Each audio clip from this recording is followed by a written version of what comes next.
Hi, I'm really excited to be here today, and I'm feeling really enthusiastic about talking about my topic because it's something that I'm extremely passionate about, and that is deaf gain. And deaf gain aims to challenge and redefine what it is that we know about deafness, about human diversity, and about being different, I guess, in our world. This idea of deaf gain was first suggested by a guy named Aaron Williamson. Aaron Williamson is a performance artist who began to lose his hearing at a young age. And Aaron's parents did what any typical person would do whenever the body undergoes rapid change, and they sought medical help. After years of multiple visits to doctors and to audiologists, Aaron came to a realization, and he asked this question: why had all the doctors told me that I was losing my hearing, and none of them had told me that I was gaining my deafness? I just want you to think about that for a couple of seconds. So this concept of being deaf incorporates the vastly differing degrees of deafness that range from mild hearing loss to profound deafness. And today, I really want to focus on those who are prelingually deaf. And this means that they have lost their hearing or have become deaf before the acquisition of a language. So that's usually before the age of 5. For these people, British Sign Language is their first language and language of choice. And contrary to common belief, British Sign Language is not just a gestural code that represents the surrounding spoken language, but it's a language in its own right. So sign language, different countries have different sign languages, but within that, different regions also have regional signs which they use, so it's not a universal thing. Sign language is an unwritten language, it's visual, and it has its own grammar. Deaf British Sign Language users have a common experience of life, and this manifests itself in deaf culture. Deaf culture incorporates art, history, value, beliefs, but it's also an attitude. Deaf people are extremely proud to be deaf and extremely proud of their culture. However, deafness can also be seen as a severe loss to the majority hearing people surrounding deaf people. But I want to challenge this today. I want you to take into consideration a deaf child who is born into a deaf family. They are brought up surrounded by sign language, and therefore they naturally acquire this language, and that's how they fully express themselves without any barriers. Just think about that for a moment. Do you think this deaf child experiences any sense of loss within that situation?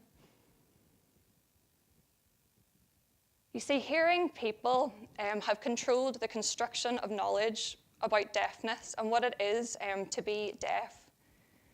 And unfortunately, because of this, deaf people have been given some sort of secondary status where they are seen as different and therefore less valuable. The social position of deaf people within British society has been reflected by the medical model of deafness. Medical organizations have sought to restore deaf people to the status of hearing and speaking members of society through cure and compensation. Not only does this privilege one way of being over another, but it actively seeks to impose a preference, being hearing, and oppresses another, being deaf. So I just want to think about you in your lives, I guess, and if you think that at any point you've come across a deaf person and had these kind of, they're known as autist attitudes, so autism, which is the oppression of deaf people. Have you been in a situation where you've misunderstood that person or that person's been misrepresented to you? This is where my research comes into place, my PhD, which I'm studying here at Queen Margaret University. I really want to explore the experiences of deaf people within the NHS, within hospitals, and what that interaction between nurses and deaf people is like. How do they experience it? How do they feel in it? What does it mean for their identity whenever they're in that situation? You'll be happy to know I'm not going to go into lots of detail about my research. If you want to know anything else afterwards, you can ask me though. But I would just like to point out a couple of things that I've learned from a very limited time of being in deaf spaces and deaf contexts. The first thing is that deaf people, whenever they think of being deaf, they don't feel a sense of loss, but it's rather just a distinct way of being in the world. The second thing is that although I want to capture and see those experiences of what it is to be deaf within a healthcare setting, I can never fully cross the border into that world. I will never know what it is to be a deaf child. I will never know what it is to experience the world in a highly visual way. However, I can explore the spaces in between my hearing world and an individual's deaf world. And that's really what I want to pass on to you.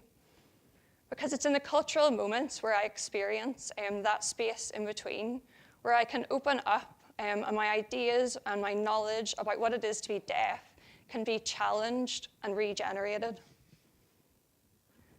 Lastly, I just want to tell you a story. This is a story about Martha's Vineyard. This is a true story about an island off the coast of Massachusetts. Early settlers on Martha's Vineyard, a lot of them carried a gene which caused deafness. Deafness became so prevalent on the island that the inhabitants developed their own unique sign language. This sign language was not only used by deaf members of the island, but also the hearing. Just think about that for a moment. Everyone was able to communicate with one another without any barriers being put in place. This meant that deaf people were incorporated into every part of the island like community life. They owned farms, they ran businesses, and they sat in local councils and governments. Not only that, but hearing people, saw the benefits of knowing a sign language as well. So farmers could communicate with each other across fields. Women could gossip and chit-chat through shop windows without having to interrupt their daily life.